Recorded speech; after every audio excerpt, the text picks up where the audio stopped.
Because apparently, as my father used to say about me, my next friend has been vaccinated with a phonograph needle. Think about it. All right. I was going to tell him I don't know that he has enough mouth for a second set of teeth like my father told me I had, but my dad was also willing to knock one of them out, so we'll leave that alone. But Mr. Taylor and I came in. I look around the room now that I think Mr. Hickson, Mr. Chumley are the only two that are left when our class in 2010. We thought we were narrowing it down, me and Mr. Hickson holding out. We thought Taylor would be here forever, but now that we know he's leaving, we thought when Chumley ran for speaker, that'd take care of that, but heck, he's still running too, so I don't know what we'll do about that. But we came in, as every group has. We talked about all the different classes. You know, Bubba recognized some different classes. We came in to clean up Columbia. And you find out that, I don't know if we went as far back then as they do now. We didn't say everybody was on the take. And I'll go ahead and share for those of you who hadn't heard, I've told David Pasco he's going to indict me first because I'm rolling on everybody because I know how the system works. And my attorney, Mr. Rutherford, said we'll meet with them as soon as they're ready, you know. So, but we came in, and I think we all bring our unique gifts, and Bill is no exception. I told Bill if I wasn't so worried about the crime of plagiarizing, every time Bill would, you know, it's all I do to walk out here after the week and just say something on a video that I can send out and tell him what I do. This man would write a novel. Well, one, to do that, you got to pay attention. You got to be involved. You got to understand what's going on. And I mean, I still do it. I hope you're going to keep writing them. The depth of knowledge I get from what Bill sends out is really a blessing, and it helps all of us. So again, knowing that the speaker has weighed my time and Bill's time together, I will end it at that and congratulate Bill Taylor on the service here to the State House. Thank you a lot, Bill.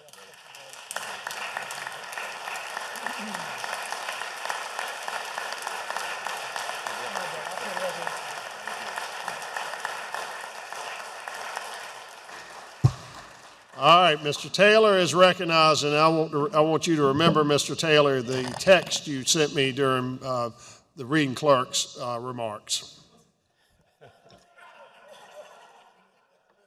Thank you, Mr. Speaker. Mr. Speaker, I ain't Bubba, okay? Trust me, I ain't Bubba along the way. Thank you all very much. Thank you, Mr. Speaker. And colleagues, it truly is an honor to stand before you today. One last time, except we have the monument bill coming up, and I'm the sponsor of the House bill on that side, so you may hear from me again this afternoon. You know, this is a moment for a time for reflection.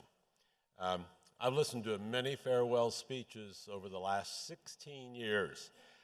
Admittedly, the words spoken have pretty much faded along the way, but I do remember that all of them were touching, just like we saw from Spencer a moment ago. All were very personal, and all were very heartfelt. Most spoke with reverence for this institution. I will as well, because serving here has reaffirmed my faith in a representative form of government. You know, we're just like any other group of people. Let's not forget.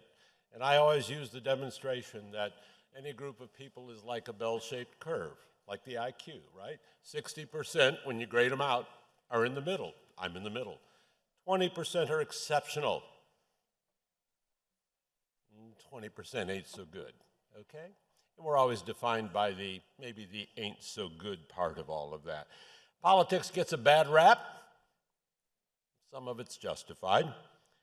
But many are just griping because they can. I firmly believe that public service is a noble calling. I have said that repeatedly in almost every talk I ever give to people. It is a noble calling. Not just for those that were fortunate to serve under this copper dome, but if you think about it, it's at all levels, whether it's the counties, the cities, even our little towns in our districts. And of course, there are those who serve in danger, our law enforcement officers and our firemen. They serve to protect all of us, and they are true public servants, and it's very noble. You know, I also include in those, and I really do mean this, the volunteers in our communities, whether they're helping the homeless, or just coaching that T-ball team that I see our grandson play in. How cute that is. So many people give of their talents, and they do it in so many different ways. They're true public servants. They just don't get the recognition, the limelight that we might get or other elected officials. I became acutely aware of that in the early 90s. I served the White House and Daddy Bush and his Points of Light initiative. And I regularly was going there to consult them on how to manage all of that. And it really disclosed to me, woke me up so many years ago, of all the people in America, in all big towns and little towns, that do things that no one ever pays much attention to, but they are so important to the glue and the fabric of this nation. So they are neighbors, our neighbors doing good all the time. Bubba referenced in his talk the other day, somewhere, he mentioned good people. Well, I mentioned those good people, but like Luke Bryan's song, and I love that song, that most people are good. One lyric in Luke Bryan's song that truly resonates with me in a positive attitude is, he sings, "I believe this world ain't half as bad as it looks." Think about that. I believe this world ain't half as bad as it looks. But then he goes on, the other one I love so much, and then he says, I believe if you just go by the nightly news, your faith in all mankind would be the first thing you would lose. That makes sense, doesn't it, huh? Well, it's not only the nightly news and the cable news outfits. The bad news moniker also applies to the tabloid websites, the news, quote, news sites, those bloggers. They claim to be journalists, journalists. I've spent 42 years in the news business before retiring. I flunked retirement. I'm here for 16 years. So I know a bit about the news business. Those journalists, I think they misspell journalism. I think it's spell it with a U. They're the journalist. Yeah, well, it's the truth, and I've used that more than once along. That's the journalist. What do you say, Of course, the same can be applied to social media. We all experience that. My predecessors back here 15, 20 years ago didn't have to put up with all of that. Well, we do. We get a lot of input from all of that. Again, most people are good, but those who post a lot sometimes know so little. They just make up stuff, and then we have to answer it. They're just loud on social media. Isn't it fun because they can do that? If only they'd ask a few questions of us even, we'd give them the answers, because we're all pretty out there to tell people what's going on. So in this body, I actually believe that you are true public servants. You're well-intended. I have found that time and time again. And most of you want to do the good and the right thing. We're all elected. We're all elected to represent our fellow citizens. That's a serious obligation. And I think most of us take it very seriously. Each of us has been given the opportunity to be at the policy table for what's now calculated to be 5.6 million people. Think about that. You help set the policy for this state. In my belief, because I believe states are sovereign, and we are the most important government, because we not only gave birth to the federal government, but we also gave birth to all those in the state, all the counties and the cities and towns. So we are supposed to be, our founder said, we're supposed to be the most important government because we're closest to the people. And I think we actually do pretty good at that. And fortunately, we are unlike Washington. Politics there and their political squabbling is truly a national embarrassment. Aren't you embarrassed? I am. Republican or Democrat, all they can do is squabble with each other. It's also dangerous. It's dangerous for our country. The government needs to function for the people we serve. And I think we do a pretty darn good job of that. We work together. we actually do pursue good policy. Many bills here pass unanimously, and many bills pass with a vast majority. Of course, when we team together to do that, what are we called? The Uniparty. You can't win, you know. They ask you to be bipartisan, work well together, and when you do, you're the Uniparty. But that comes from the journalists, so what can I say? They like that, you know. It's okay. Sometimes we retreat into our political camps. That's fair, because if you have a strong moral beliefs, you need to reflect those as long as they are, I believe, in concert with the districts that you serve. So it's okay. You're not wrong for doing that, and we have different opinions about things. I represent a heritage district, as I call it, a large rural district with people who've lived there a long time. I call them the clans.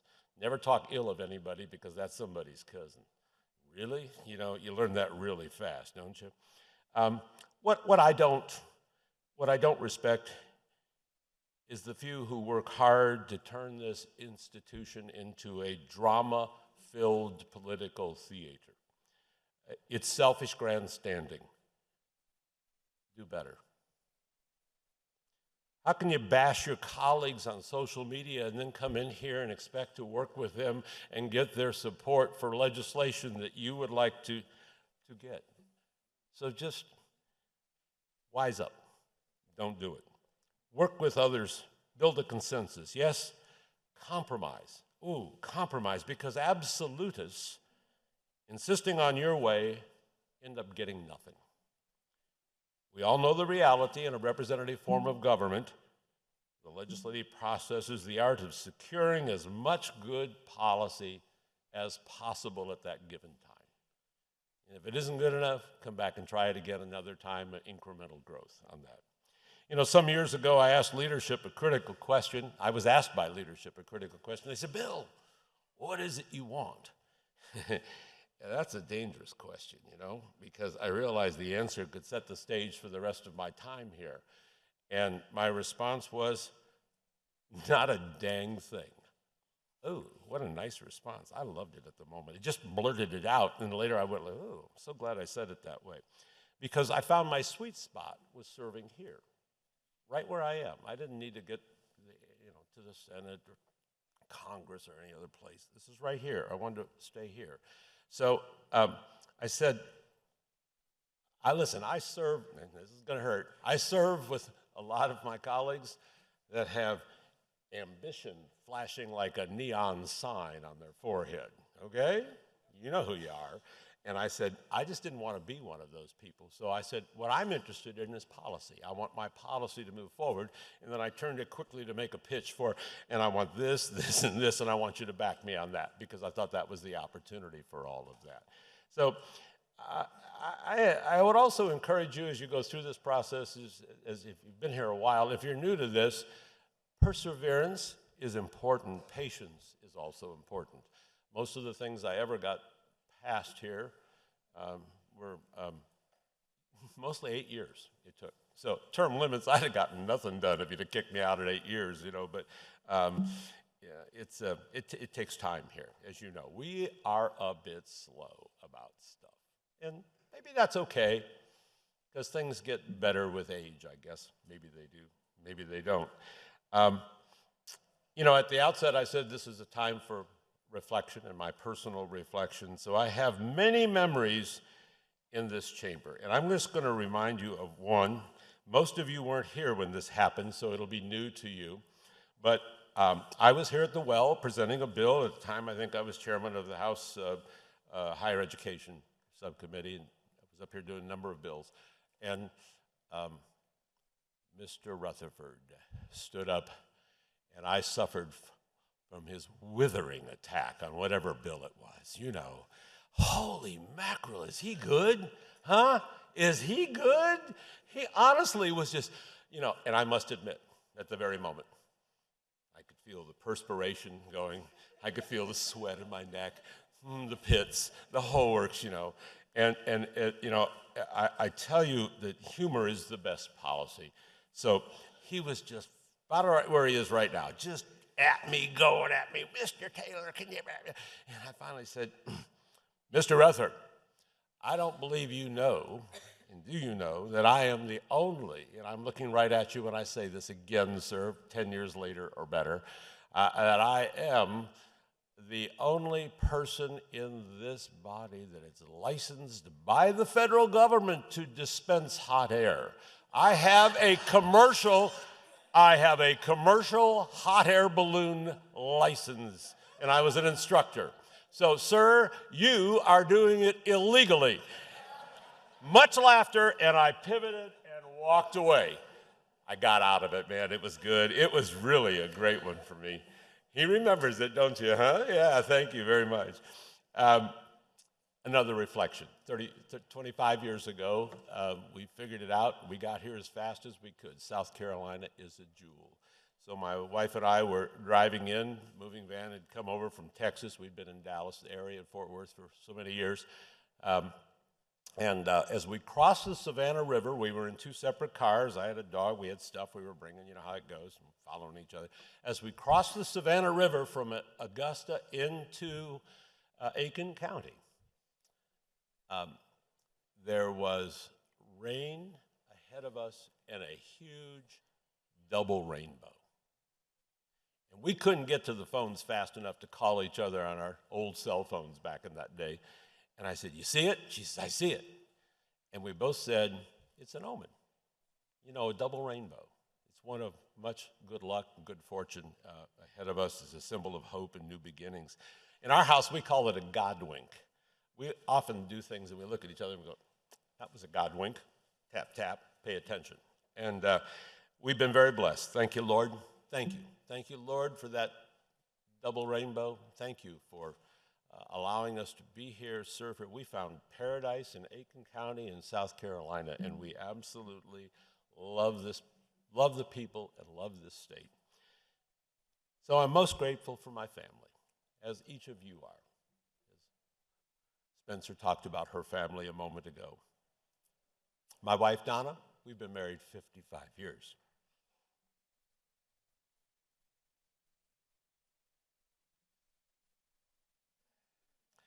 My soulmate, my wing woman, as I often talk about her.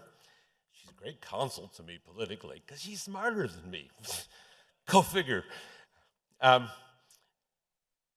She especially deserves credit for making my legislative updates that come out weekly. And by the way, she produces them. I write every word. And then she produces it. It takes her a couple of hours to make it look really good with all the pictures and all that stuff. And she used to edit me more, but I figured her editing out, and so I get by with it pretty good now. But she makes it really look good, but she spends a couple of hours every week doing that and asking me questions and all of this. So for you, Tommy Pope, who enjoy that and plagiarize it, please thank my wife. And I would ask you if my wife, Donna Taylor, would please stand. She hates this part. Thank you.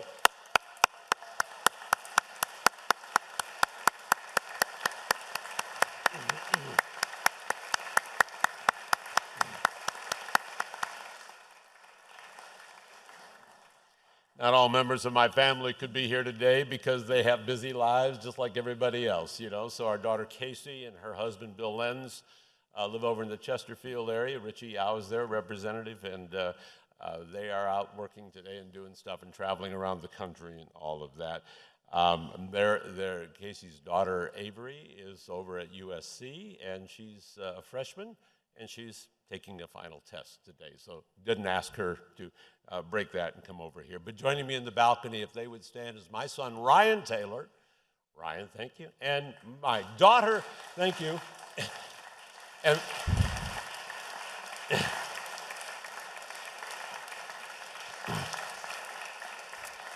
and that is my daughter in love, Jackie Taylor. We love her. She works for the Rural Infrastructure Authority here. So she's been a state government employee longer than me. So she was here and welcomed me when I came here. Thank you, you two, very much. We love you. Their children, Laurel, Lydia, and Heath, are in school today, 12, 10, and 4. So they're in for, guess what, state testing, I was told today. So it's our fault that they can't be here today. But love you all. Thank you all for being here. I very much appreciate it. You know, I wouldn't be here like you if it wasn't for the voters. They found confidence in me. House District 86, that big rural district.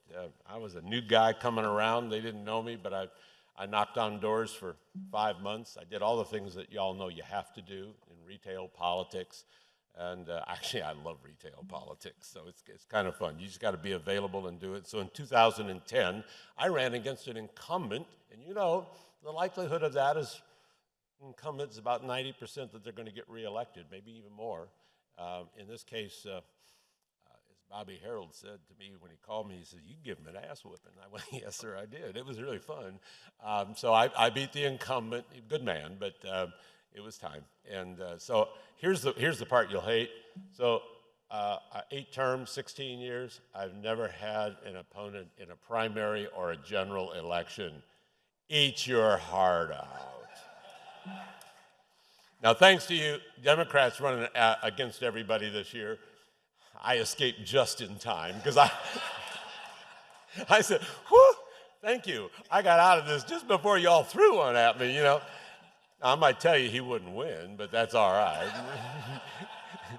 So, you know, I want to take a moment because I sincerely want to thank this House staff. Honestly, they are dedicated public servants. We all know that. They're smart and they're doers. And they have helped me as they have helped you immensely. Talk about educating me and advising me and keeping me out of trouble mostly. They have done really, really well at that. And we rely on them for everything. They really go above and beyond. A special shout out to Lucy Scoville. Are you up there in the, there she is, our administrative aide in our suite. She's absolutely terrific. She succeeded Pam Robertson, who was our legislative assistant for, at least about a dozen years in our suite. Pam Robertson had been here, for those of you who don't know, had been in this building working here for over 50 years. Woo-wee! So she knew all the stuff. Boy, it was fun to sit and listen to her tell me stories about the Senate and the House that no one else could remember, I suppose. Even longer than Bubba and some others in here. She'd been here 50 years. Special thanks, and I really mean this sincerely, to my very special friend, Richard Pierce. I suppose he's over there somewhere. Is he over there? He's hiding? Not hiding, so he's listening probably. He's been great. He's great to all of you. I always thought he was my personal private attorney here, but I then found out he's actually working for some of you. Very disappointed to find out. He's been invaluable. He is a great friend. Richard, wherever you are listening to this, thank you. Thank you so very much. You know, in this chamber, I'm so thankful for all these folks. Charles Reed, thank you for all that you do. Boy, do you keep us on the track. That's hard to do because you all want to derail it all the time. So, and the ladies, thank you for all of your patience and your hard work. You know they stay here well after we leave many nights, particularly on budget night, and they work tirelessly to try to figure out what we actually did and said, you know, and that's pretty hard to do. And a special thanks to Mitch Dorman and the team. Thank you, Sergeants. You keep us safe, and we appreciate you. You are just awesome teams. Thank you.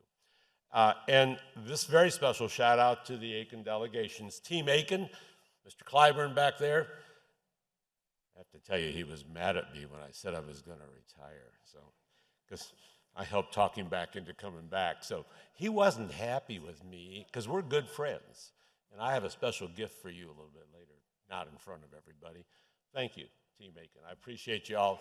Senator Young, I think, was back here at the moment ago, so if he's still here, Senator Young, thank you for that very much. And we really work well together, we serve well together, and we are sort of renowned for being glued together. We keep each other covered. That's pretty good. So some of you who have dysfunctional delegations, work on that, will you please? Because it's a lot easier when you work together. Right, Mr. Rutherford? That's an inside joke. Okay. So as I conclude, I have to answer a few very penetrating questions. Are you ready? They've been asked to me since I announced my retirement. One, with regard to my weekly newsletter, a member asked, how am I going to know what we did this past week? Tommy. My answer was, pay attention and take notes. Another said, who's going to give me the stuff I need for my legislative updates? And I said, the training wheels are leaving the house. You are on your own. Another asked, can I hire you to write my legislative newsletter? Easy answer. No. When you're done, you're done. It's called retirement. Retirement, no. Maybe the most important question that's been asked of me is, who's going to take over your candy jar? So for those of you who are watching and don't know this, for 16 years I have fed this body in this chamber, long before many of you were ever here. For a few years I sat one row back, but for the last decade or so I've been up here, better that 12 years, I don't know how, 12 years I guess it is. And so the candy jar is the lure. It's not only hospitality, it's the lure. And you know what that means. You all come up and start doing this and this and looking for it. And so we have conversation. And I've gotten to make good friends. I've gotten to know people better. And that's the purpose of it. When I was a CEO of businesses, I always had a candy dish on my desk or on my table in my office, conference table, because people would feel free enough to walk in, right in the middle. I'm doing work, staff would walk in and go, thanks, appreciate it, and walk out, you know. So I learned that's a pretty good deal. So you've eaten me out of house and home, and I appreciate that. So now the question is, who's going to take care of that? Now, you know, on busy days, I have to fill it like maybe 5 times, and the bag under my desk is just huge, and some of you know where that is too, because you go like, yeah. So I must tell you, we have pickers, and then we have grabbers. So, and you know who you are. It's pretty funny, actually. So I must say to you, it's part of my will leaving here. I will this entire crystal, and I will leave it, this entire crystal jar. Everybody's hoping it's not them. To my desk mate and soulmate, Mr. Bill Hickson. Come get it, come get it, come on. This is the guy. You have to keep it full is the, right? Can we have a vote on that? Can there are yays or nays? There you go, Mr. Hickson. It's all yours. Good luck with that. He'll be making a lot of trips to Sam's, I guarantee you, from them big bags. So lastly, thank you.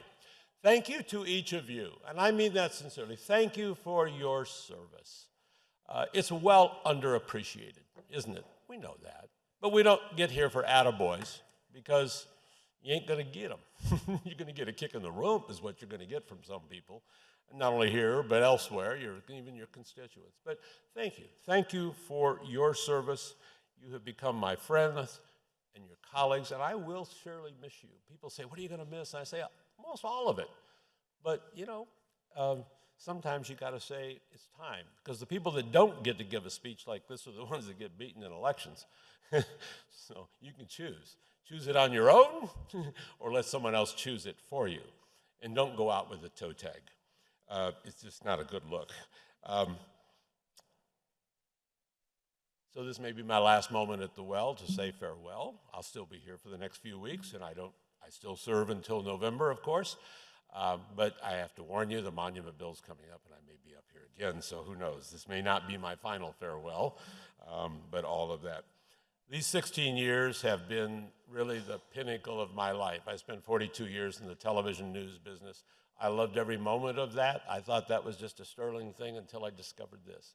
This is just an awesome experience. And if you don't come here every day and take a breath, take a pause, look around this room, look around those, I get to have Ronald Reagan and, you know, George Washington up here looking down on me. That's pretty awesome, isn't it, huh? It's breathtaking to be here because you get the very special seat in a very, very special place. The video, when I announced my retirement, said I was turning the page. And I used a video because I wanted people to feel what I felt. And people fed that back to me, and I was glad that they did. So I'm turning the page. I'm good with that because my wife gave me this last night as a little sign. It says, I trust the next chapter because I know the author. Thank you all. Bill Taylor, congratulations on your retirement. We look forward to